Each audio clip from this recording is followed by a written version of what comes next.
dans une équipe très costaud, on le disait, avec beaucoup de joueurs d'expérience. Et c'est lui qui va donner le coup d'envoi de ce match de la 6e journée nationale entre Albi et Bourgoin. Joueur de trentenaire, très expérimenté. Et il s'élance pour sa première tentative. Elle part bien dans le ciel du stadium municipal, mais elle va passer entre les barres pour le CSBJ qui mène maintenant 3-0 sur la pelouse d'Albi après 9 minutes de jeu.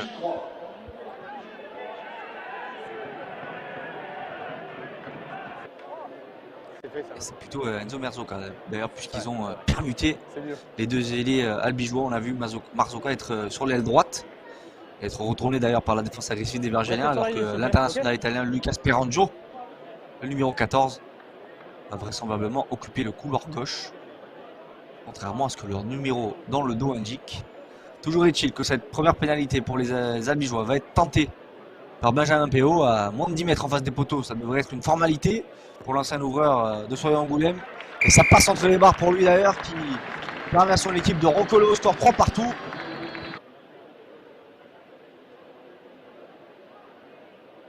Et il s'élance l'ouvreur pour sa deuxième tentative aujourd'hui. Ça part bien et ça passe entre les barres du stadium municipal d'Albi. Cette pénalité qui permet aux locaux de mener 6-3. Après donc un peu plus de 20 minutes de jeu ici dans le Tarn. On va exercer son balance et répéter sa routine dans un stade qu'il apprend à bien connaître, en l'occurrence le stadium municipal. Il va s'élancer. L'ouvreur bergalien, toujours le même positionnement. Ça part bien à nouveau et ça passe entre les barres une nouvelle fois pour Benjamin Péot qui permet donc à Albi de mener 9-3 dans ce match après un petit peu plus d'une demi-heure de jeu ici. À Albi aujourd'hui, on l'a dit répété dans l'avant-match. Lancé Castandon, fond d'alignement, on a été chercher la deuxième ligne et maintenant le relais de Gascou. La charge de Côte qui s'est bien désaxée sur l'extérieur et qui va marquer le premier essai de cette rencontre, Théophile Côte. Très belle attitude de la part du troisième ligne bergalien. Lui, l'ancien joueur de Pro D2 de Nevers, qui va planter donc le premier essai de ce match et permettre à Bourgoin de reculer au score et pourquoi pas de mener en attendant la transformation de Villemain. Une superbe réaction immédiate de la part des bergaliens. Une attitude tout aussi intéressante. On va le revoir ici avec ce lancer en fond d'alignement. On a été chercher la taille de l'alignement bergalien avec le relais dans la foulée de la seconde ligne du CSBJ. Et regardez la sortie de balle très rapide. Côte qui va jouer dans l'intervalle, chercher l'épaule extérieure de Reinhard Venter. Et grâce à sa grande taille, aller déplier son 1m94 pour aller plonger dans le but d'Albi. Transformation dans la foulée réussie par Villemain. Et c'est donc maintenant le CSBJ qui mène.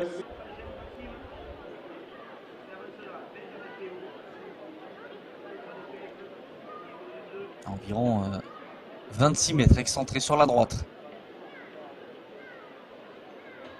Une ouverture albigeois qui va s'élancer.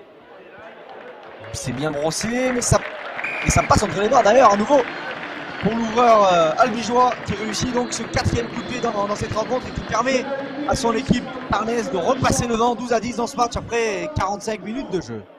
Est-ce qu'on va aller chercher la taille de Théophile Côte? Non, c'est plutôt celle de son frère Léandre, mais le ballon a été récupéré par les albigeois.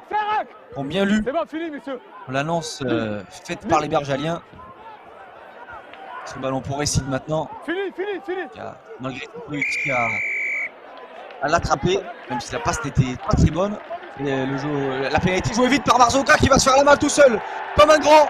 Elle est plantée peut-être le premier essai albigeois de cette rencontre. Oui, c'est fait de la part de l'ailier du SC Albi, qui a surpris tout le monde avec un drop tenté il y a quelques instants et qui surprend à nouveau tout le monde avec cette pénalité rapidement jouée, tel un vrai demi-mêlée,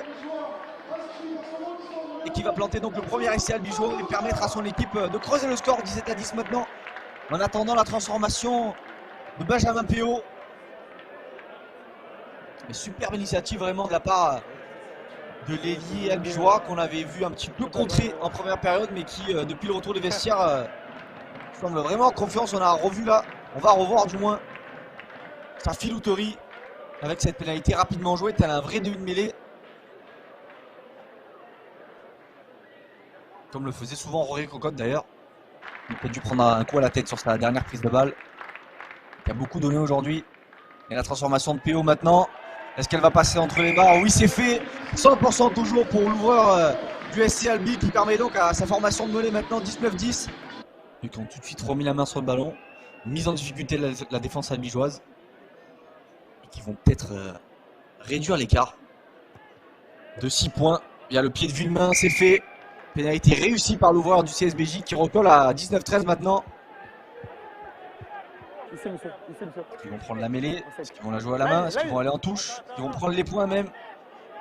On semble se dessiner vers une pénalité jouée rapidement à la main et peut-être un essai marqué par les Albigeois. La puissance de frappe du 8 de devant du SC Albi. Bien compensé sur cette action avec notamment l'essai, il me semble, de Jean-Baptiste Leclerc tout en puissance. À confirmer si c'est bien l'ancien pilier bayonnais qui a marqué CC, oui c'est bien lui. Tout en puissance. Hein. À la manière des castrés évidemment. Un adage tarné. Les pénalités jouées rapidement à la main et remises au bout du jour. Voilà. Et qui fait valoir évidemment, qui font valoir toute la puissance des avants, en l'occurrence celle de Leclerc. Une pénalité qui pourrait permettre aux Bergaliens de convoiter un éventuel bonus offensif dans cette fin de rencontre. Pour cela, ça passe par réussir ce but.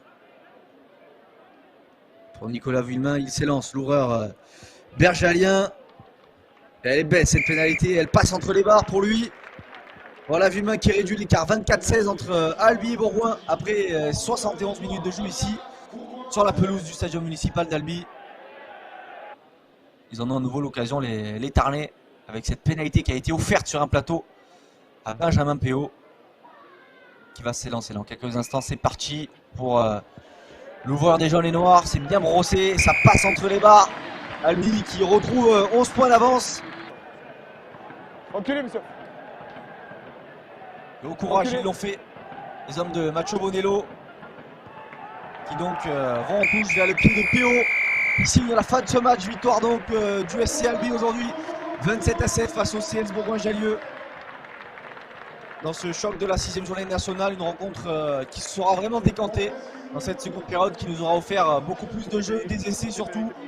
Et puis, pas mal d'intentions, pas les envolées du siècle, mais les deux équipes qui ont réussi quand même à mettre en place leur jeu.